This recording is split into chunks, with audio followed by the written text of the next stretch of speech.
On the green ski, there's something going on with it. I think it's just low voltage. This thing is screeching every so often. I jumped it with a jumper pack that's now in the front compartment, and now we're diagnosing what is going on. So obviously the battery's dead. We're trying to charge it up with the charging system. I'm not hitting the gas at all right now just to see if it'll charge it up. Hopefully it'll work with it, but we're gonna just let it idle for a little bit, and if it screeches, we're gonna let it screech. Hopefully the stator charges this up, because I didn't charge it all year. It was weird because I left it between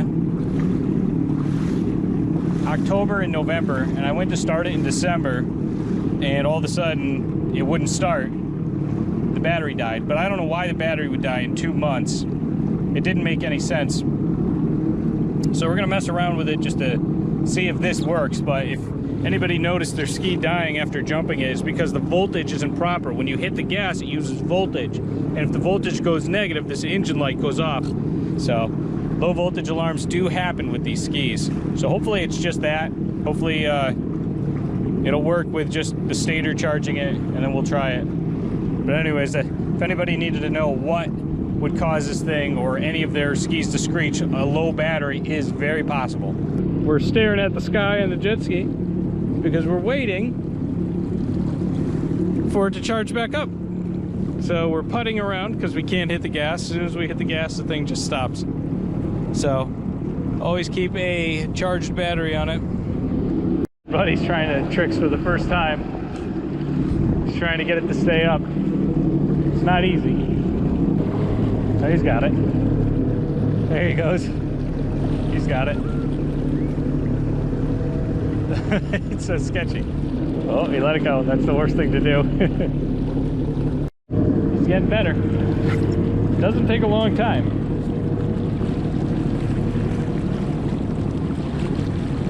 Oh, the trouble is stopping. You flip over if you don't do it right. Yeah, you got to keep your hand on the throttle. Not hard, just a little bit.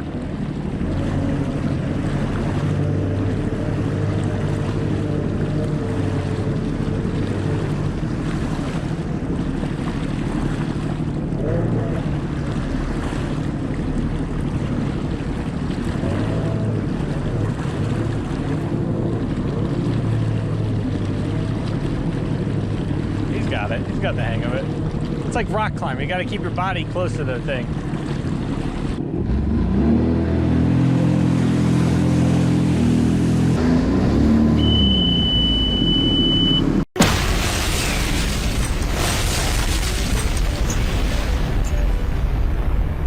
What's up, everybody? So we finally got on the water this year for the very first time, and after a whole lot of complications, we had this ski right here absolutely get decimated by the dealer misdoing, and also the fact that we were upgrading the cold air intake and Riva ribbon delete and all that good stuff. We finally got on the water, and this one started screaming alarms about low voltages and everything. So I charged up the battery, and still low voltage alarms. So finally, after a little bit of setbacks regarding some stuff, like for instance, in the bunk in the trailer decided to flip over because this loosened up over the winter, and during the ride back from getting the Trixx fixed, it was rubbing on the sheet metal right here, and it absolutely decimated the heat exchanger, and also rubbed through about 1/4 inch of the hole. So we took it on the water. It didn't actually take on any water or feel like it was busted in any way or wasn't leaking any water at all. So we're like, okay, let's take it out. So we turned it on, and it immediately screamed low voltage, which sucks. I'm sure people have experienced that before. So, you know what, I'm going to go through putting in the battery of the Sea-Doo Spark and then testing it out to see if that low voltage alarm went away after we turn it back on.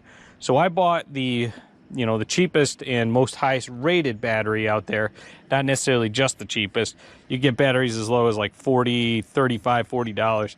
So this one's like a $45 battery or $46, and it was the highest rated. It was like 486 reviews, 4.7 stars. So, I couldn't go wrong with picking it up, because what's the worst that's going to happen? I use it on something else, and I buy a OEM battery from here. So anyways, So what I see right away about the power mall that's kind of annoying is these terminals are really tall and really thin, and the actual screws and nuts that they give you with this are stupid. They do not fit in here properly. So I've seen this with other batteries in the past, and this is one of the most annoying things. So I'm going to show you what these look like that come with it. So they're about this big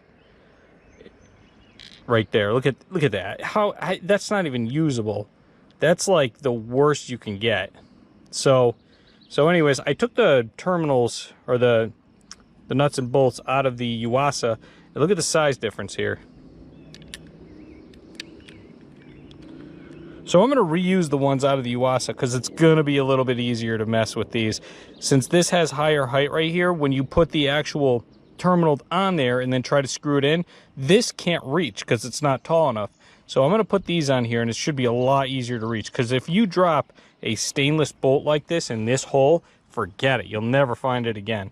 So, you know, you got to be really careful with putting these in, and I hope to show you in this video how to actually put these things in. But anyways, so keep that in mind. Save your little nuts and bolts from your Yuasa battery if you're buying one of these power malls, because that sucks right away. So we're going to put it in, and we're going to check it out, see how it works.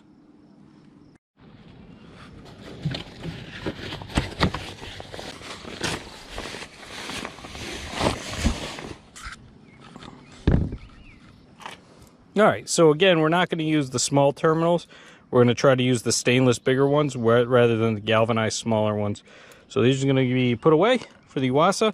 We're going to use these for that. Obviously, like I said, it's taller. You're able to get these in here with the terminals on there a lot easier. So let's go ahead and install this thing. Let's get started. Okay.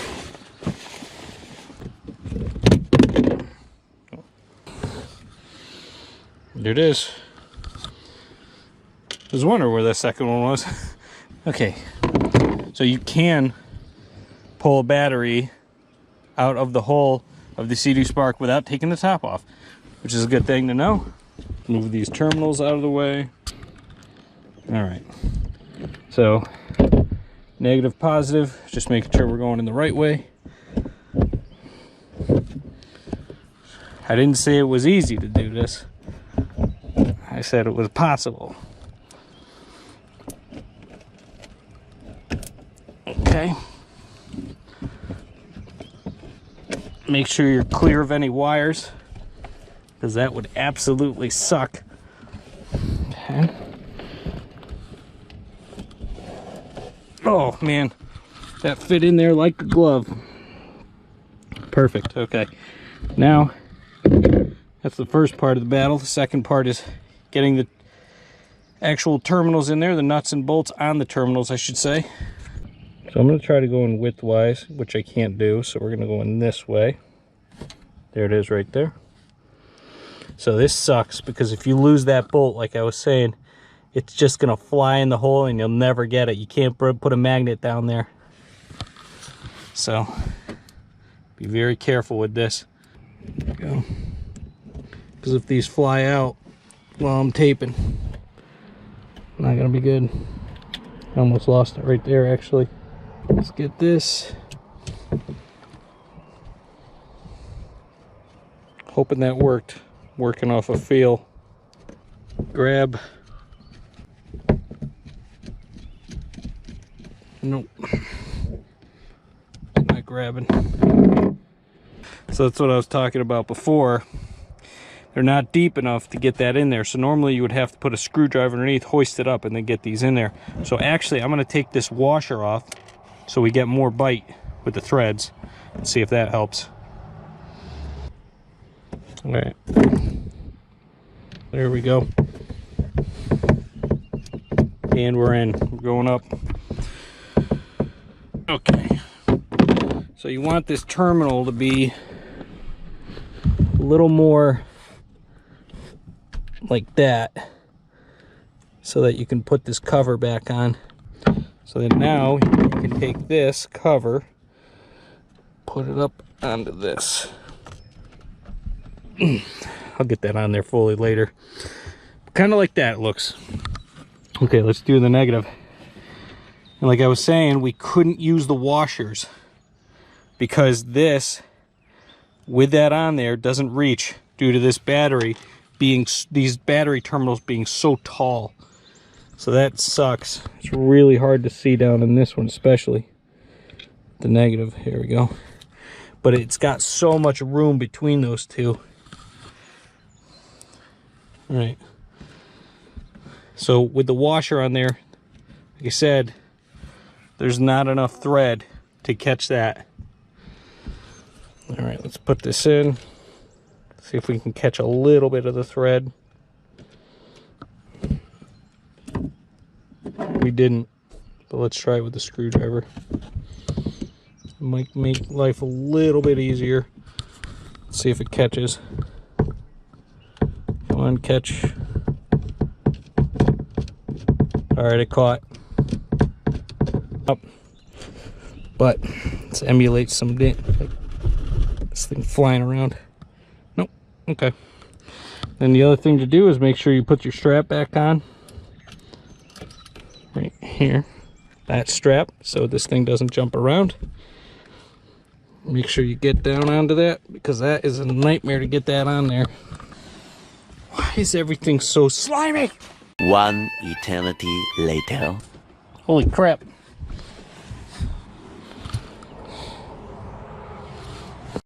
All right. After about 20 minutes of struggling and trying to get every which way my arm into that small little hole to turn it, whatever. I don't have the smallest arms, so trying to get that to kind of twist and go down there is hard. It just kept beating my arm up right here on this thing. So anyways, I would suggest doing this with the hole off if you can. If your hole is already off, just switch your battery if it's getting low or 3 years old or so. Anyways, so that's in there. So we're going to give it a shot. We're going to turn it on. And we're going to see how this thing performs, if it screams or not. So I'm going to get the hose out, the key out, and we're going to give it a shot.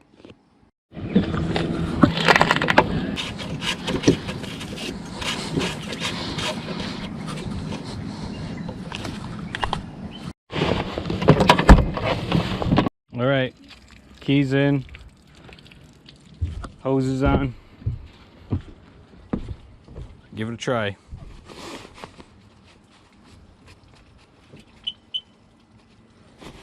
All right, let's see. Hey, right on. So we're gonna give it a couple seconds to warm up. We do have the hose in, so the exhaust is getting cooled. Again, Sea-Doo Sparks have a closed cooling system. So you don't need water going through the motor.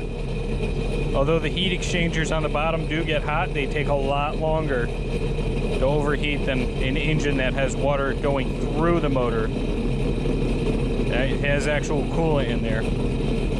So this should be perfectly fine. It should not overheat. Oh, it's okay, here we go. That's good news. Go back into touring mode. A lot better. A few moments later. We have solved the issue, or the mystery, of the low voltage alarm, even with a charged battery in the past, just by buying a new battery. We're working off a couple minutes here, and we're looking good so far. So anyways, hope that helped everybody. We're gonna turn this off. And maybe now you'll know why your voltage or your low voltage alarm is out there with your Sea-Doo Spark. Hope I can help with anything else. Leave a comment in the comment section. Like and subscribe for more content. Obviously, we're going to be doing a lot more videos on this year. So stay tuned. We'll be on the water soon. Take it easy, guys. That's what you're doing right there?